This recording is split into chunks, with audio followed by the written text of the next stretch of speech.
আজকে আমি নদীর ট্যাংরা মাছ দিয়ে আর হচ্ছে জালি জালি ডাঁটা দিয়ে আলু দিয়ে একসঙ্গে কিন্তু ঝোল করব।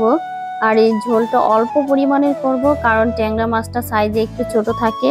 এটিকে কিন্তু অনেক বেশি ঝোল করলে সেটা রান্নাটা সুন্দর হয় না। তার জন্য কিন্তু আমি এখানে তেজপাতা নিয়েছি 2টি, আর পেঁয়াজ কুচি রসুন কুচি নিয়েছি।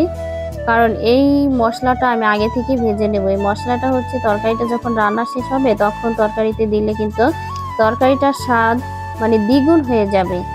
আর বিশেষ করে ছোট মাছ, তারপরে হচ্ছে ডাটা, এটার ভিতরে কিন্তু মশলা তেমন ইউজ করা যাবে না।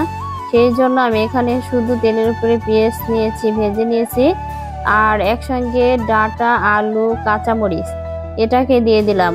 এরপরে আমি যে মশলাগুলো ব্যবহার করব সেগুলো অবশ্যই বলতেছি। সেটি এখানে আমি দেব হলুদের গুঁড়া আর শুকনো লঙ্কার গুঁড়া, স্বাদ মতো লবণ। এগুলা দিয়ে কিন্তু আমি একদম সুন্দরভাবে কষিয়ে নেব ডাটা আলু। এটাকে কষানো হয়ে গেলে কিছু সময় তারপরে পরিমাণ মতো পানি দিতে হবে। পানি কিন্তু বেশি দেওয়া যাবে না, কারণ পানি বেশি দিলে এই ডাটার স্বাদটা নষ্ট হয়ে যাবে। আবার আরেকটি কথা হচ্ছে, ডাটা অনেক সময় নিয়ে রান্না করলে কিন্তু খেতে একটু ভালো লাগে না। ডাটাটা যদি সবুজ সবুজ থাকে তাহলে কিন্তু খেতে ভীষণ স্বাদ হয়, কালারটা মাশাআল্লাহ অনেক সুন্দর। আর এই যে পরিমাণ মতো পানি দিয়ে কিন্তু আমি ঢাকা দিয়ে দিয়েছি।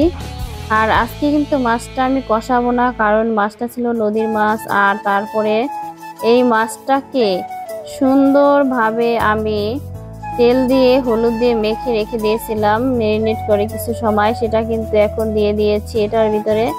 আর এই যে মশলাটা দেখতেই পারছেন, এই মশলাটা এখন বেটে যে তরকারির উপরে দিয়ে দিলাম। আমার তরকারি রান্নাটা কিন্তু আল্লাহর রহমতে শেষ হয়ে গেছে। এখন এর উপরে আমি হালকা কিছু ধনিয়ার পাতা ছড়িয়ে দিলেই কিন্তু আমার রান্না শেষ হয়ে গেল। আর কালারটা দেখছেন মাশাআল্লাহ কত বেশি জোস হয়েছে, খেতে কিন্তু ভীষণ মজা হয়েছে তরকারিটা। সবাই ভালো থাকেন, সুস্থ থাকেন, আল্লাহ হাফেজ।